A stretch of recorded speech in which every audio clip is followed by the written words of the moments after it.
ఇది మేము మాట్లాడుతున్నప్పుడు మీరు డిస్టర్బ్ చేయకండి సార్.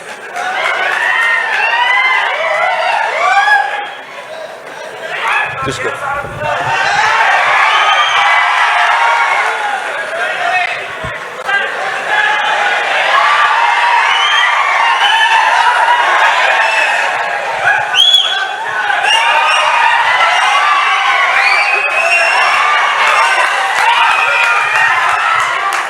అది అటువంటి అంటే ఊరికే జస్ట్ కామెడీ కోసం అలా చేశాను, లేకపోతే ఆయన ఊరుకుంటాడా? ముక్కల కింద నరికేస్తాడు, మామూలు కాదు, నాకు తెలుసు, అది మీకు తెలుసు, అది వేరే సంగతి.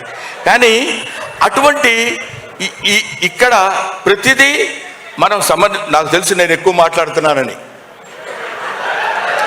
మీరు కూడా ఒక 70-80% ఇంట్రెస్ట్గా వింటున్నారని తెలుసు, ఓ 20% బోర్ కొట్టుద్ది, ఏంట్రా పద్యాలు పాటలు చదువుతున్నాడని. కానీ ఇక్కడ చెప్పాల్సినటువంటి బాధ్యత ఉంది కాబట్టి ఈ సినిమాలో నేను యాక్ట్ చేసిన వాడిగా కాకపోయినా సరే శివుడి గురించి చెప్పుకోకుండా ఎవడుంటాడండి? పైగా మన వెంకట్రావు 35 సంవత్సరాల క్రితం వెంకట్రావు గారు, ఎందుకంటే ఎమ్మెల్యే గారు కాబట్టి అలా అనాలి. మేమిద్దరం కో-ఆర్టిస్టులం సత్యాగ్రహం అనే సినిమాలో కలిసి నటించాం. ఈ గుంటూరు నాకు బాగా పరిచయమైనటువంటి స్థలం. ఈ గుంటూరులో ఏది ఎక్కడ ఉంటుందో మాకు తెలుసు, ఓవర్ బ్రిడ్జ్ ఎక్కడ ఉంటుందో, నాసంగిరి ఎక్కడ ఉంటుందో, జిన్నా టవర్ ఎక్కడ ఉంటుందో అన్నీ తెలిసిన వ్యక్తిని. నేను ఇక్కడ చదువుకున్నాను.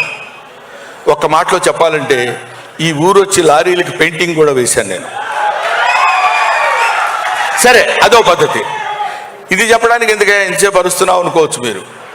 ఇది నీ చేత మోహన్ బాబు గారిని అభ్యర్థించి ఇక్కడ తీసుకొచ్చి ఇక్కడ ఈ కార్యక్రమం నిర్వహించవలసిందిగా నీలో ప్రవేశించిన వాడు మన కోటప్పకొండ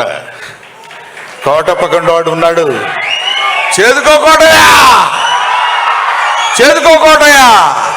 అది ఇందాక చెప్పినట్టు హరహర మహాదేవ శంభూ శంకర నమః పార్వతీపతే హరహర మహాదేవ.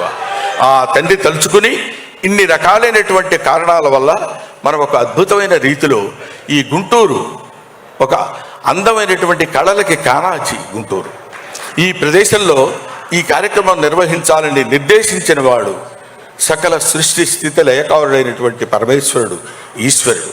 ఆ ఈశ్వరాజ్ఞ వల్ల ఇక్కడ జరిగింది. అందుకనే మనందరం ఇక్కడికి వచ్చి కూర్చుని ఆనందించగలుగుతున్నాం.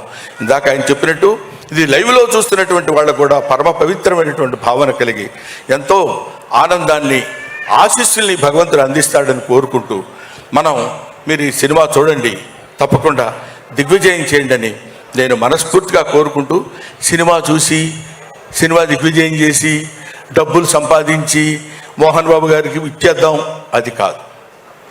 భారతదేశంలో పుట్టినవాడిగా, భక్తుడిగా, శివభక్తుడిగా శివనామస్మరణ చేసుకుంటూ శివుని యొక్క ప్రాశస్త్యాన్ని పొందినటువంటి ఏకైక దేశం భారతదేశం.